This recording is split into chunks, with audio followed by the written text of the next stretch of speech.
Dr. Adrian Hale had always believed there were two kinds of danger: the kind that exploded spectacularly, and the kind that quietly rearranged your life until you woke up in a reality you didn't recognize. Tonight, he suspected he was about to experience both. Hellion Station's Grand Hall wasn't built to impress humans. It was built to intimidate every species that walked, floated, glided, pulsed, or phased through the galaxy. Living crystal arched overhead, bending starlight into cascading colors that shifted with the collective emotional field. Adrian watched the ceiling flicker between anxious blues and diplomatic amber, and wondered which color represented human scientist having an existential meltdown. Try not to make eye contact with anything that can read your DNA by smell, Ambassador Rhea murmured beside him. And if a delegate approaches you and the air temperature drops more than 5 degrees, bow immediately.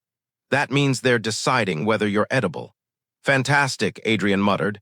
Great tip, really sets the tone.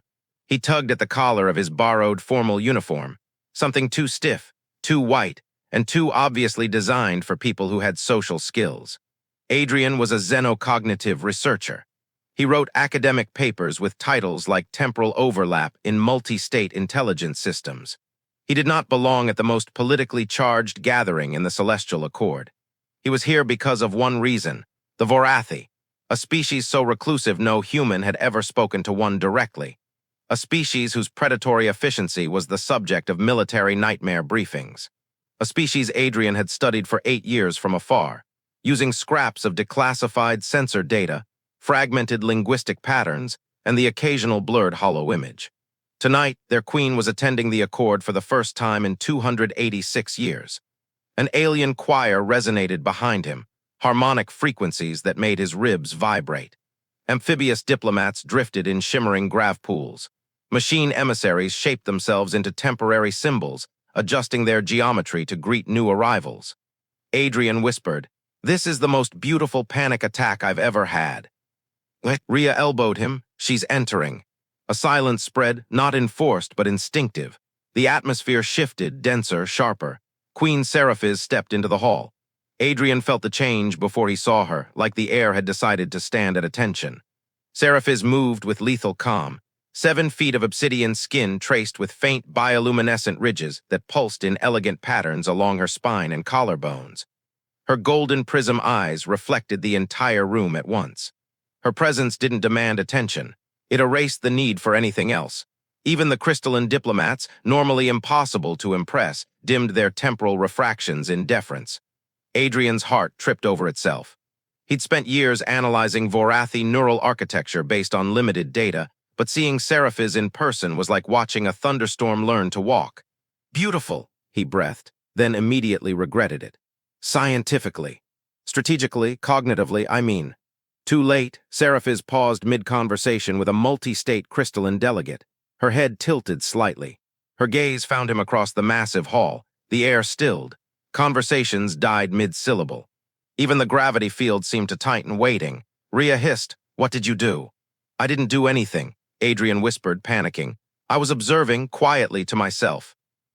"You called the Vorathi queen beautiful during a temporal negotiation. She wasn't supposed to hear me. She can hear neutrino fluctuations. Of course she heard you." Seraphis began walking toward them, though walking wasn't the right word. She glided, her steps soundless, precise, predatory. The formation of Vorathi guards around her flowed like liquid metal, adjusting to her pace. Adrian felt his fight-or-flight response ignite.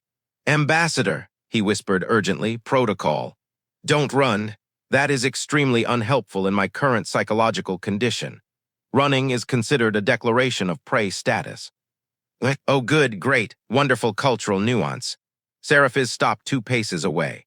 Up close, she was overwhelming. Height, presence, scent of ozone and warm minerals, the faint hum of bioluminescent energy shifting under her skin. Adrian could feel his pulse syncing with her aura in a way that was definitely not medically safe. "Human," she said softly. Her voice resonated like a tuned harmonic, vibrating more in bone than ear. "What did you call me?"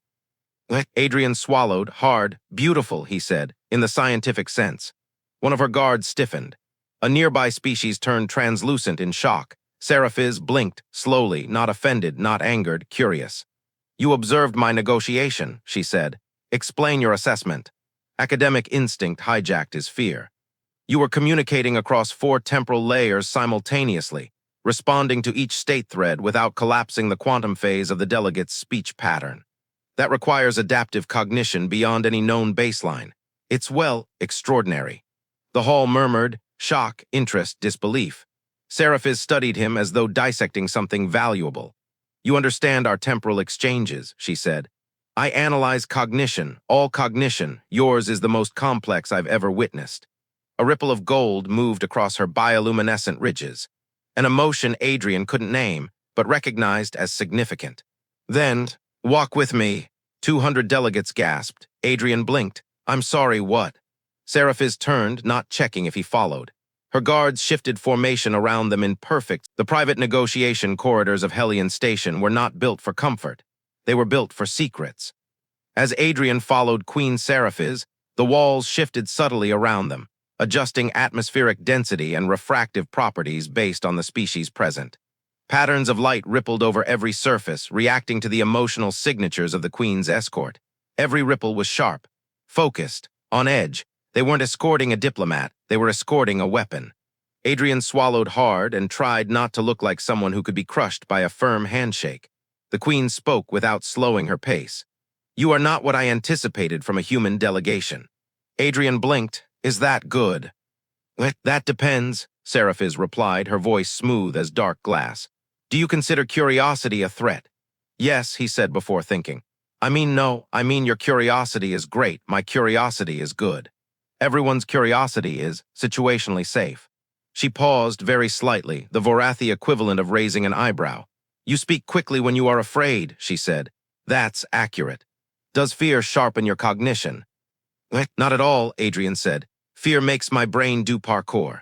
A faint pulse of gold flickered beneath her skin. Amusement, he suspected. He didn't know how he knew that, but something about her bioluminescence felt almost intuitive now. They entered a neutral chamber, oval walls, soft crystalline floors, a single obsidian table at the center. The air here was calm, cool, heavy with expectation. The Vorathi guards arranged themselves around the room in a mathematically precise formation. Seraphis dismissed them with a small gesture. Leave us. The guards hesitated, clearly uneasy about being more than 2 meters away from her, but obeyed. Adrian realized with a jolt that he was now alone with the most dangerous being in the accord. Seraphis approached him, movements smooth and perfectly controlled. You observed my negotiation with the Vorathi. Explain how. Adrian straightened slightly, slipping into his academic voice, the one place where fear couldn't follow. I specialize in xenocognition, he said. Cross-species processing patterns, thought structures, attention signatures. You weren't negotiating, at least not in the human sense. You were predicting. Her eyes narrowed, not in anger but interest. Continue. You weren't reacting to their statements. You were responding to the probability distribution of their next 3 responses simultaneously. That's why you answered slightly before they finished speaking. It wasn't interruption, it was temporal anticipation. The Queen's golden eyes brightened. Most species do not perceive the temporal distortion of Vorathi speech. Even fewer can identify the anticipation model we use. Well, Adrian said with a weak smile, I had diagrams. Diagrams and charts, and a graph with hand-drawn arrows that made sense at 3 in the morning, but absolutely no sense later. Seraphis stared at him for 3 long seconds. Then, I wish to see these diagrams. Adrian blinked. I can show you later. No, now. Adrian hesitated. They're on my datapad. Retrieve it. I left it with the delegation. She stepped closer, much closer. Retrieve it. Adrian nodded so hard his neck popped. Yes, absolutely, datapad retrieval, excellent idea, very smart. He turned to leave, but a Vorathi guard was already waiting at the door, datapad in hand. Seraphis had anticipated his hesitation. Of course she had. The Queen nodded for Adrian to proceed. He opened the datapad, hands slightly trembling, and brought up his research. Pages of diagrams, neural models, syntactic overlays, probability maps, and one particularly chaotic sketch titled Temporal Conversational Ping Pong. Seraphis stepped beside him, close enough that Adrian felt the warmth radiating from her bioluminescent ridges. Her pupils dilated as she studied the data. You constructed these models using second-hand observational fragments, she said. Yes. No direct Vorathi contact. No.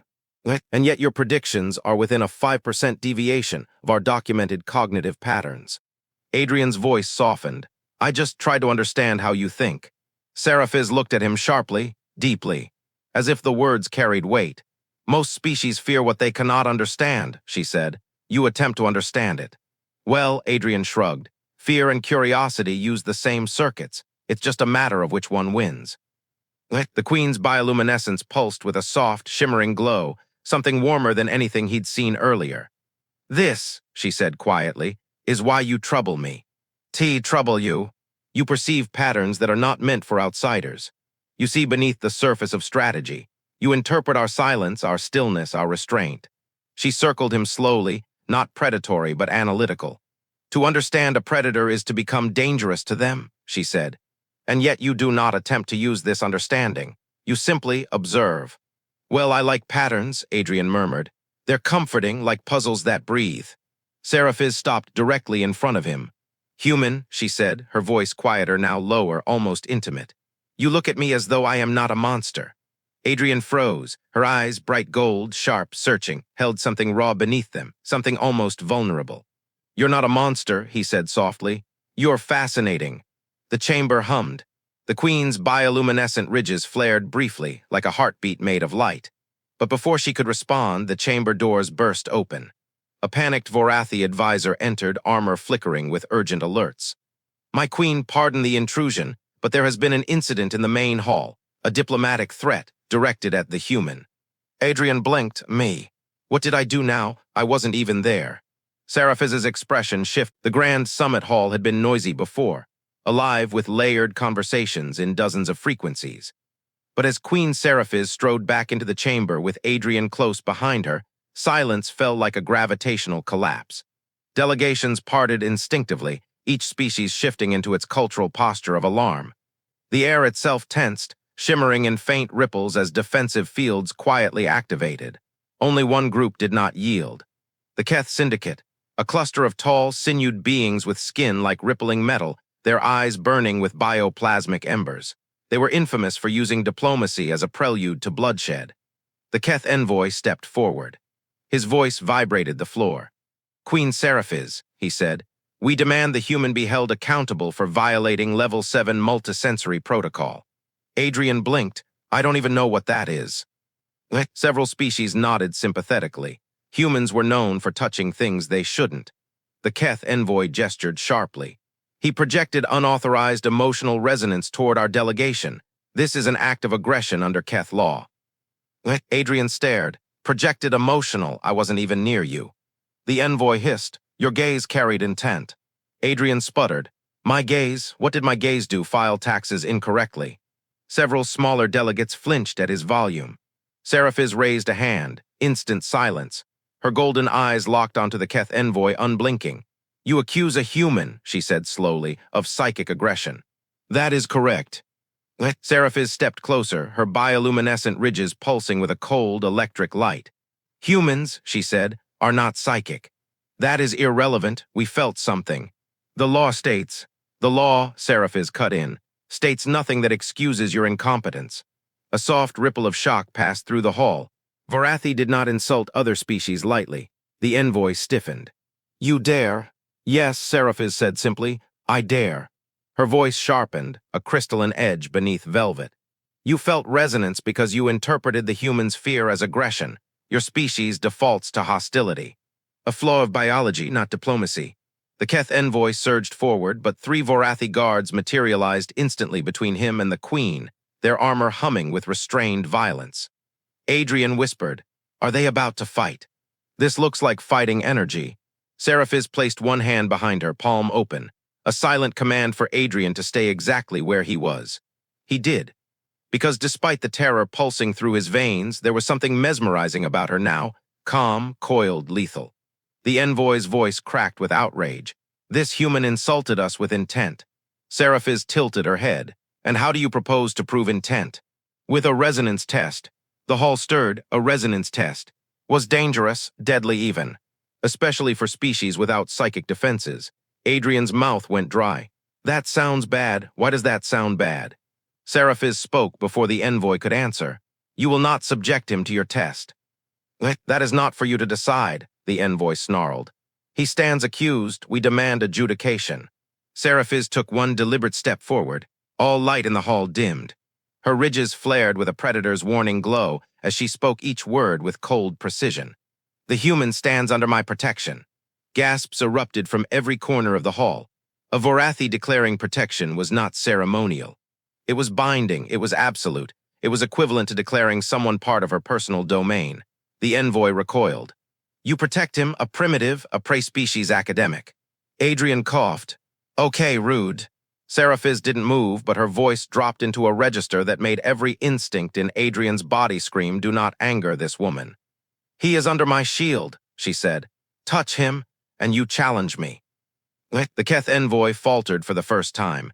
Even the Keth were not reckless enough to provoke a Vorathi queen openly. He switched tactics. We will bring this before the tribunal, he said. Your interference will be noted. Do so, Seraphis said, and they will note your incompetence as well. The Keth delegation retreated, each step rigid with humiliation. Only when they were far enough did the hall breathe again. Seraphis turned to Adrian. Her expression softened, but only slightly. You are unharmed. Physically, yes, emotionally, I may need therapy. Her lips almost curved. Almost. You will not be harmed while you are under my protection. Adrian swallowed. Why am I under your protection? Her eyes met his golden bright searching. Because, she said quietly, your insight is dangerous. Adrian frowned. Dangerous how? You see the truths others miss. You interpret intent from patterns most species cannot perceive. You understood the Vorathi negotiation. You understood me. Her bioluminescence dimmed slightly, a pulse of honesty. And because of that, others will fear you. Adrian blinked. So, you're protecting me because I'm scary. No, Seraphis said, because they are scared. He opened his mouth, then closed it, then opened it again. That is the least comforting thing anyone has ever said to me. Good. She turned. Fear keeps you aware. He hurried to follow her as guards flanked them once more. But before they reached the private corridors, a new delegate blocked their path. An elderly, translucent being whose form shimmered like fog over ice. A seer, her voice echoed across frequencies. Queen Seraphis, human Adrian Hale, your paths have entangled. Seraphis stiffened. Seers should not interfere. The being ignored her. Your converging futures shift the accord, she said. What you build or destroy will echo for generations. Adrian whispered, I don't like the word destroy. Can we remove destroy from the prophecy? The seer's eyes glowed faintly. You will choose between survival and connection, between safety and truth, between isolation and alliance. Then she looked directly at Adrian through him, and your choice will shape hers. Seraphis stepped protectively in front of him. That is enough. The seer bowed and dissolved into luminescent mist. Adrian exhaled shakily. Is that normal? No, Seraphis said. Seers do not offer unsolicited prophecy. He stared at the diplomatic corridors of Hellion Station were quiet now, too quiet. Adrian followed Seraphis through the branching crystalline passages, still trying to understand how, in less than an hour, he had gone from anonymous academic to political flashpoint. He had always believed history was shaped by powerful figures, not anxious researchers who accidentally made eye contact with the wrong species. Yet here he was. As the doors to a private Vorathi suite sealed behind them, the noise of the summit vanished. The room shifted its architecture automatically. Dark stone textures rising from the floor, gravity adjusting, temperature dropping to Vorathi norm. Seraphis inhaled deeply, subtle, but unmistakably weary. It was the first time Adrian had seen anything resembling fatigue from her. Please, the queen said, gesturing toward a seat formed of polished obsidian. Sit. He did, mostly because his knees were starting to wobble. Seraphis remained standing, watching him with those unreadable golden eyes. You have created a complication, she said at last. Adrian winced. Accidentally. Accidents, she murmured, shape the galaxy far more often than intent. That sounds like something a seer would say. Seraphis's jaw tightened slightly. She should not have approached us. Adrian leaned forward. Why, what does her prophecy mean? Nothing, Seraphis said too quickly. Then softer, everything. She turned away, her bioluminescent ridges dimming to a low, controlled glow. Vorathi culture does not tolerate unpredictability, she said. prophecy is seen as destabilizing, dangerous. Then why did she? Because, Seraphis interrupted, your presence creates a divergence in predicted paths. Adrian blinked. I create a divergence. She faced him fully, her expression impossible to decipher. You understand our thinking patterns, she said. You perceive structure where others see chaos, you decode intention from silence. She paused, and you speak to me without fear. Adrian scratched the back of his neck. I mean, I'm terrified. Constantly. Yes, Seraphis said, but fear does not silence you. That makes you unusual. Something in her tone shifted, soft, almost vulnerable, quickly masked. The moment I declared you under my protection, she continued, you became a political factor. Adrian swallowed. Is that bad? For you, potentially. For me? She hesitated. It depends. She walked to the viewport, where Hellion Station drifted against a backdrop of swirling nebulae. Light reflected along the ridges of her spine, casting long shadows. Two factions oppose me, she said quietly. The Council of War Leaders, who believe Vorathi supremacy must be maintained through isolation. A pause, and the Syndicate Alliance, who seek expansion by force. And you, Adrian asked. Seraphis took her time answering. I seek something neither side understands, she said. Stability through understanding, strength through knowledge. Peace that does not require surrender. That, Adrian murmured, sounds almost human. Her gaze snapped to him. Do not mistake my belief in stability for softness. I didn't. You did. He opened his mouth, then closed it. Okay, maybe a little. Another flicker of gold, amusement or irritation, he couldn't tell. The Keth Syndicate accused you for a reason, Seraphis continued. Not because they believed you violated protocol, humans lack the psi depth. They accused you because they sensed something they could not define. Which is, you are unpredictable. To a species that calculates dominance through threat modeling, unpredictability is intolerable. Adrian absorbed that. For the first time, the truth felt heavy. Seraphis, he said quietly, I'm not trying to destabilize anything. But you have, she replied. Because you see patterns even the Vorathi do not expect an outsider to see. Adrian looked down at his hands. Is that why you protected me? No, she said softly. He looked up. Seraphis's expression, usually carved from stone, softened in a way that made his breath catch. I protected you, she said, because the accusation was unjust, and because you stood alone in a hall of predators and did not cower.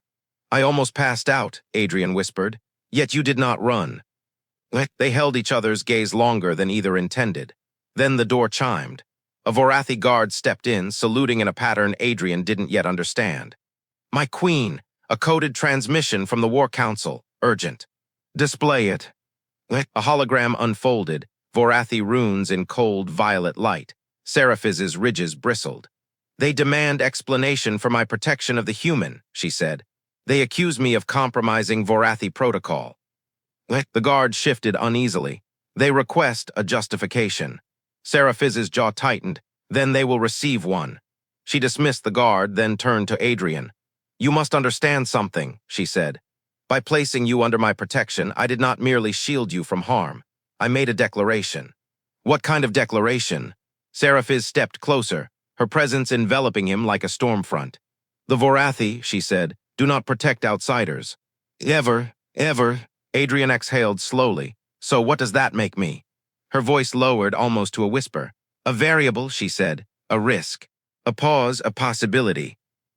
The room felt suddenly smaller, warmer, charged. Possibility of what? Adrian whispered. Seraphis held his gaze, unblinking, searching, unreadable. That, she said, is what they fear. Before Adrian could respond, the lights flickered. A sharp alarm pulsed through the chamber. Seraphis's ridges flared violently. Stay behind me. What's happening? There is an intruder. In here, the corridor outside the Queen's suite pulsed with red light as the station's alarm system shifted into high-threat mode. A low-frequency vibration trembled through the walls, a warning that something dangerous, something very deliberate, had breached the diplomatic levels. Seraphis moved first. Her blade unfolded from its hilt like a shard of starlight, humming with contained plasma. Her armor shifted around her shoulders in seamless plates, forming a protective exoshell. Adrian, she said without turning, stay behind me. I am absolutely behind you, he whispered. Emotionally, spiritually, physically, I am so behind you I might merge with the wall. The doors hissed again, this time from forced override. Seraphis's ridges flared with a cold, violent glow. Get back. Adrian obeyed, retreating toward a secondary alcove just as the door blew inward with a concussive blast that fractured the crystalline threshold. 3 figures stormed through the smoke, tall, armored, silent. Not Keth, not council operatives. These were assassins. Their armor was matte black, absorbing light instead of reflecting it. Their movements were smooth, disturbingly coordinated, and for Adrian, horribly familiar. Vorathi? He whispered. Seraphis didn't answer. She didn't need to. Only Vorathi's stealth units moved like that, but her people attacking her. Or worse, him? The thought twisted Adrian's stomach. The assassins circled, silent as shadows. One raised a wrist module, projecting a scanning beam across the room. Seraphis stepped forward, blade raised in a perfect arc of defensive posture. You trespass in a queen's chamber, she said, voice echoing with deadly calm. Explain yourself. The lead assassin tilted its head, then spoke in a synthesized whisper. We are not here for you. Seraphis's blade lowered a fraction of an inch. We are here for the human. Adrian choked. Oh, come on. The assassins moved. They were fast, faster than anything human reflexes could track, but Seraphis was faster. She intercepted the first strike with a single upward slash, sending a shower of sparks across the dark stone floor. The second assassin lunged from the side, knife flashing. Seraphis pivoted, blocking with her forearm plate and countering with a brutal knee strike that sent the attacker skidding across the room. But the third assassin didn't go for her. He went for Adrian. Adrian stumbled backward, grabbing the nearest object, which unfortunately was a Vorathi ceremonial vase carved from living crystal. He swung it on instinct. It shattered harmlessly against the assassin's armor. Right, Adrian gasped. Should have expected that. The assassin grabbed him by the collar, lifting him off the ground. Adrian's brain flooded with panic. Think, think, think. He looked at the assassin's armor plates. The angles, the spacing, the tiny glowing nodes. A memory surfaced, one of his diagrams. Vorathi stealth armor used microphase alignment, meaning. Misalignment creates neural feedback, Adrian whispered. He jabbed his finger into the exposed nodule at the assassin's collarbone, the one point where armor plates couldn't fully synchronize. The assassin convulsed violently, dropping him. Adrian hit the ground with a painful thud. Seraphis was on the attacker an instant later, her blade slicing in a clean, paralyzing arc that disabled the suit. The remaining assassins paused, recalculating. They hadn't expected the human to know Vorathi armor weaknesses. Seraphis's voice was pure ice. Touch him again, she said, and I will dismantle you molecule by molecule. The assassins attacked as 3 blurs of lethal intent. Seraphis met them in a storm of motion. She fought like a collapsing star, silent, radiant, unstoppable. Her blade sang as it cut through kinetic fields, sparks exploding against the obsidian floor. She moved with impossible precision, every strike a calculated decision, every pivot a lethal equation executed flawlessly. Adrian watched, breathless. He had spent years studying Vorathi behavioral patterns, but nothing had prepared him for the real thing. Seraphis wasn't just a warrior. She was inevitability given form. Within seconds, 2 assassins lay incapacitated, armor sparking and flickering. The third attempted to flee. Seraphis threw her blade. It pierced the wall beside the assassin's head with a burst of blue plasma. The assassin froze. Who sent you? The queen demanded. The assassin remained silent. Seraphis stepped closer. Speak. Still nothing. Adrian saw it before she did. The assassin's wrist module glowing, blinking an auto-terminate failsafe. Seraphis, he shouted. Disconnect his neural link now. The queen reacted instantly, slicing the module free just as it discharged a burst of destructive neural energy. The assassin collapsed, unconscious but alive. Seraphis turned to Adrian. Her expression had changed. Something fierce, something shaken, something painfully human. You recognized their armor flaw, she said softly. Adrian nodded weakly, still shaking. It was in one of my papers. You saved his life, she said. I was trying to save mine. Seraphis approached him slowly, carefully, as though afraid he might break. You are injured. I'm fine, Adrian lied. His ribs screamed otherwise. Seraphis's hand hovered near his arm but didn't quite touch him. You should not be involved in this level of conflict. I didn't choose it. No, she murmured, but someone chose it for you. Adrian swallowed. Your people tried to kill me. Some of them, she said bitterly. Not all, but enough. Why? She inhaled sharply. Because protecting you was seen as a declaration. Her voice dropped, a declaration they intend to challenge. Adrian felt a cold shiver crawl up his spine. What kind of declaration? Seraphis met his gaze, and this time didn't look away. The kind, she said quietly, that binds futures. The room fell silent, too silent. Then Seraphis added, barely audible, and the kind that terrifies those who cannot imagine a galaxy where Vorathi and human destinies intertwine. Adrian's breath caught, Seraphis. But she stepped back not coldly but out of fear that proximity itself might endanger him. We must leave the station, she said. Now. Leave to where? To the only place I can guarantee your safety. She paused. My homeworld. The Vorathi flagship, Varith Ascendant, cut through hyperspace like a blade slicing open the night. Adrian had seen starships before, massive, elegant, awe-inspiring. He had never seen a ship that felt alive.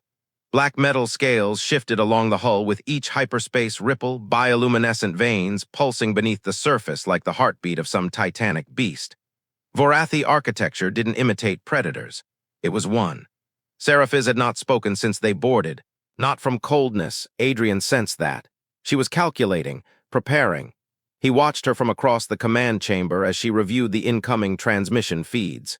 Every Vorathi aboard kept their distance, respectful, deferential, a mix of fear and loyalty swirling in the air every time she walked past. He was about to speak when Seraphis's voice finally came, quiet, firm. We are arriving. The stars outside fractured into elongated threads, then snapped back into place. Thelos, the Vorathi homeworld, a planet carved into jagged black canyons, lit by rivers of molten crystal, wrapped in an atmosphere that shimmered with iridescent energy storms. Cities rose from the canyons like geometric fortresses, multi-layered structures woven from living stone and biometal, pulsing with ancient power. Adrian stared, breath caught somewhere between awe and existential terror. He swallowed, magnificent. Seraphis didn't look at him, but her ridges glowed faintly. She heard the truth in his voice.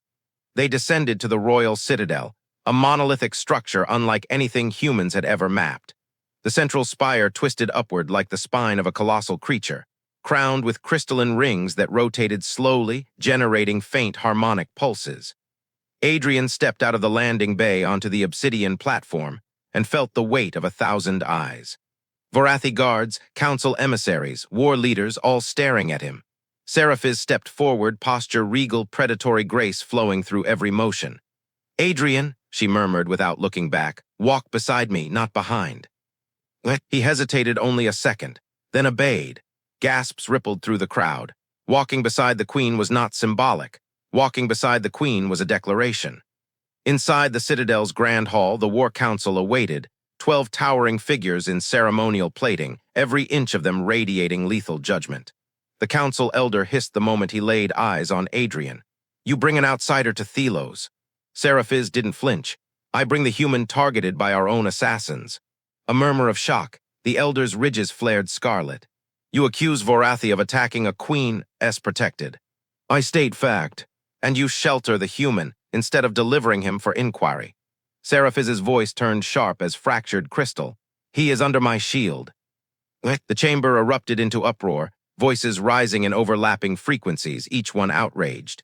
Adrian stood frozen, feeling like a pebble caught in a cosmic landslide. The elder slammed a staff into the floor. Enough.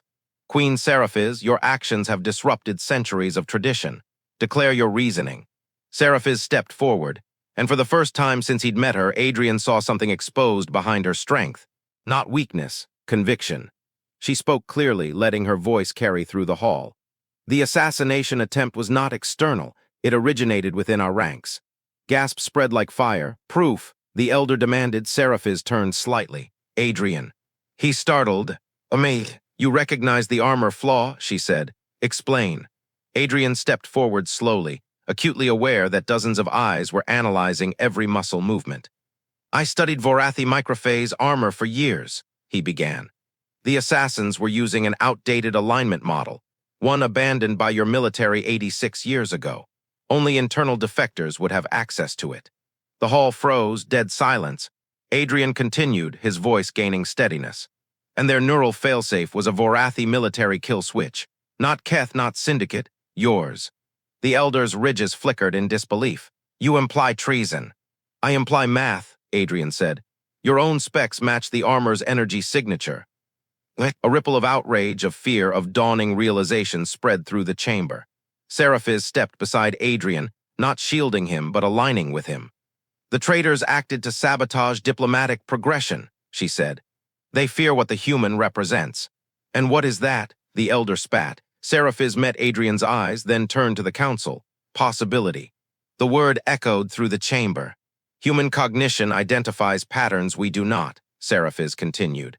Their adaptability reveals paths we overlook. Their unpredictability is not weakness, but evolution. The War Council stiffened. You risk contamination of Vorathi identity, one growled. Seraphis's voice hardened. No, I risk stagnation if we continue alone. A long, tense silence. Then the elder delivered the question the entire galaxy had been whispering. Why protect him? Seraphis inhaled, slow, controlled.